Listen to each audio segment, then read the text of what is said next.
Thanks, Lou. So next, let's go on to Mr. Carlos Carreon. He's the Director of Human Services in Cowlitz County, Washington. Thank you. Well, I must say that I'm kind of a leader of the original Survive and Thrive group. So we were the guinea pigs to start this off. And part of the reason why I wanted to participate is the incredible benefit that I got out of participating in this excellent program. I have about 30 years of hospital administration and have served as a public health official for White Mountain Apache Trust, so I'm pretty familiar with Gila County, for example, and here serve as a Director of Health and Human Services, which does the managed care process for the Medicaid-eligible mental health system and chemical dependency. So we're in a position in our counties of going through rapid preparation of the Affordable Care Act and working with the FQHCs, the state legislators, the health system to really make sure that there's a public health voice at that table, because we think that we have some answers. So I'm really interested in working with folks from across the country, and as previously said, learn from you about what you're finding working in other areas. I'm also really passionate about coaching. I just finished my professional coaching training and will be sitting for the exam the beginning of next year. So it's a privilege to be here and to be working with many of you. Thank you, Carlos. Okay, and lastly, to introduce our last coach for today, Dr. Bruce Starr. He is currently the Director of Tulsa City County Health Department in Oklahoma. Hello, everyone. Hey, it was great to hear my good buddy Lou Brewer's voice on the phone. And I'm like Lou. I've been in public health over 30 years now, and I know I sound like I'm 12, but it's been a long, long time. Tulsa is the third health department I've actually been director of. I served 5 local health departments during my career. Been really fortunate. I love NACHO. I'm a former NACHO president, and I'm also currently on the CDC OSPILS committee on the FAB accreditation review committee. So it's great, and you'll find this opportunity as your career go forward to serve in other capacities and to get involved and to engage nationally. And the network of friends and colleagues that you'll build throughout your public health career, you'll find will be invaluable to all of you. If I've got a problem, an issue comes up, I can pick up the phone and just call one of my many colleagues and say, hey, how would you approach this? And just the networking and the connections you make, you'll find will be extremely helpful as you progress careers. Hey, I'm really thrilled to be part of this. And you know, I've got NACHO Survive and Thrive functions before. I've presented to the groups before, and I always was really excited to meet people who are new in their positions or newer, and really had a fresh perspective and a different approach to doing things. So it's my goal to steal all your great ideas and bring them back to Tulsa and be very successful. And I'll give you credit when I do it, but that's the great thing about public health, is that we take from each other and we apply it locally. So I look forward to the next few months and getting to know each of you better. Wonderful. Thank you, coaches, each of you, for introducing yourselves. It's definitely exciting to see your past commitment to public health and your investment in the up-and-coming leadership through the Survive and Thrive program. Fellows, we are hoping you have questions for them. We're going to open up the rest of the call for questions you may have for the group or for specific coaches. So the rest of the time will be Q&A. I have one. It's Phil Berman. I wonder if you could, just for all of us, describe a little bit more about the mentoring role before we ask specific questions of individuals.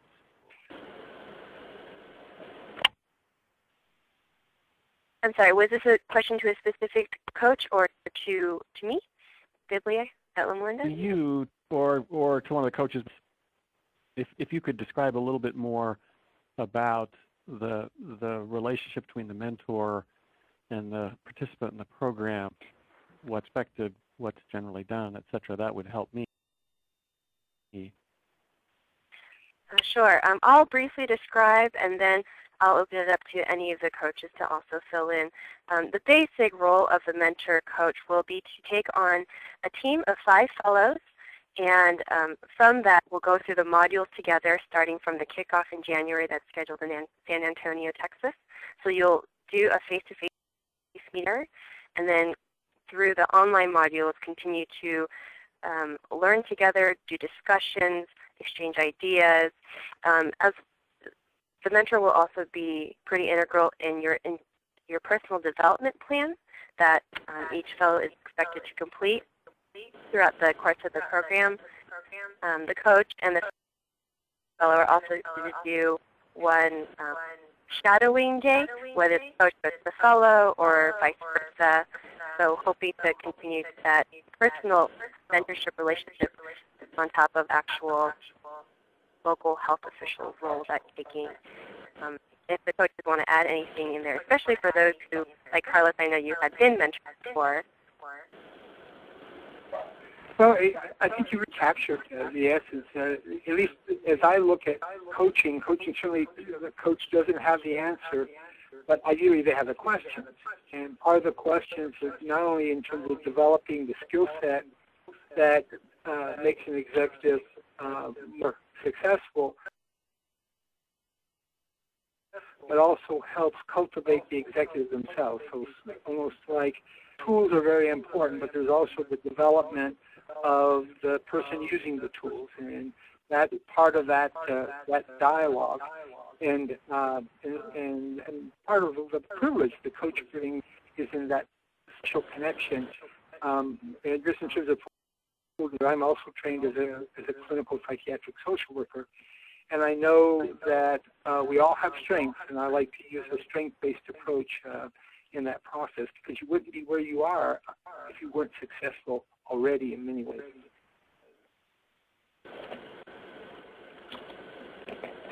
Great, thank you. Did any of the other coaches want to add to that? No, I think Carlos captured it very well, and I think there's no benefit.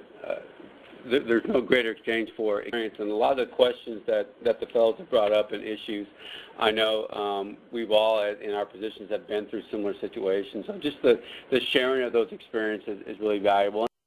And then, yeah, I'll be honest, just to hear each of you speak, from a coach perspective, it re-energizes me as well. So I appreciate this, and I think it's very much will be a mutually beneficial process as we go forward. So it's a lot to look forward to. Fantastic. This is a question to Lou Brewer. What are some innovative and unique programs that you have instituted in your area of control to address decreasing the incidence and prevalence of chronic disease? Okay, I've got a terrible echo on the call, so I think I heard it. It was innovative programs for chronic disease. Is that correct? Correct. Okay. Well, we have not been very successful in getting any of the chronic disease prevention grants, although we have tried very hard every time. There is none of that funding in North Texas, so it doesn't seem to be just us. I just told this to CDC last week at a meeting again. However, we learned a lot going through the process, and we pulled together a community partnership, and we decided we had some good ideas and we were going to go ahead anyway. And so we've been acting on those good ideas. We have convened with commissioners' input. We have convened a county-wide obesity prevention policy council, and we are looking at, we are instituting a physical activity policy across the county right now. We're in the pilot phases of that. We have 6 major corporations involved in that, including Lockheed Martin, Alcon, and American Airlines, some of our school systems. So that's one thing we're doing. at the policy level, we're trying very hard to follow the health impact pyramid from CDC that Tom Frieden introduced a couple of years ago, and pushing our way down the pyramid. But we also have some more programmatic project activities, to live a more colorful life around fresh fruits and vegetables, farmers markets, community gardens. So those are just some of what we're doing right now. Thank you, Lou. This is a question for Bruce. What have been some of your challenges and successes in managing a city-county health department? You know, it's all about the politics. And when you've got city politics and county politics, it just kind of adds to the degree of difficulty. Really, but as the director of city county agency, that for me the most important thing was to work and develop a degree of authenticity. If people, and especially people in political roles, see me as being authentic, regardless of the issue that I bring to them or I work through with them, and regardless of the political tone, if they find me credible, which I hopefully develop that through being authentic around topics, then it enables us to have the hard discussions, because anybody can have the easy ones. It's having the relationship to discuss those tough topics, which is usually around fiscal issues, resources, and personnel. And one thing I found is that you know, in my any leadership position, you know, I kind of have a degree of freedom that I won't have. So there's an expiration date in being the new guy. And so you can get involved in issues, and you can make mistakes that, in terms of building relationships and getting to know people that you can't make after you. So be prepared to dive in. It's okay to make mistakes. It just means you're trying, and it's okay to not always be right on everything. And define your purpose. And you can rally people around purpose. You can connect purpose to act as a department, which once again helps build your authenticity, and it just makes go forward a little easier. Great. Thank you. This is a question to Mr. Carlos Carreon. Oklahoma has 39 federally recognized tribes. How has your agency successfully engaged tribes in the medical systems collaboration?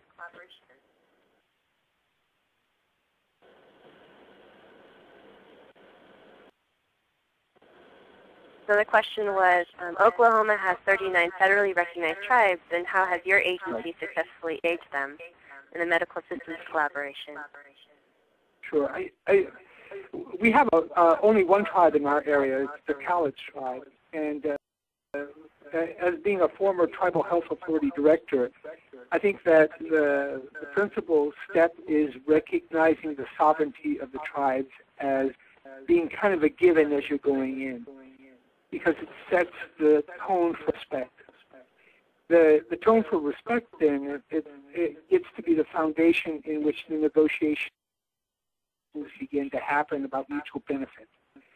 At least the ability to be a trustable voice, which means consistent, which means to the degree possible evidence-based, and to recognize the tribal interests may not always be aligned with you, makes you a better partner.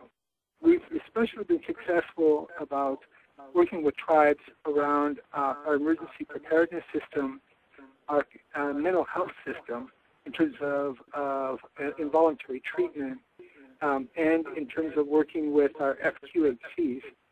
And that's been through that development of a relationship over time, and with as many tribal leaders as you can, because tribals are a political entity and those folks change. So those connections really have made a difference. But that mutual respect, being clear about outcome, and consistent over time seem to have worked for us. Thank you, Carlos.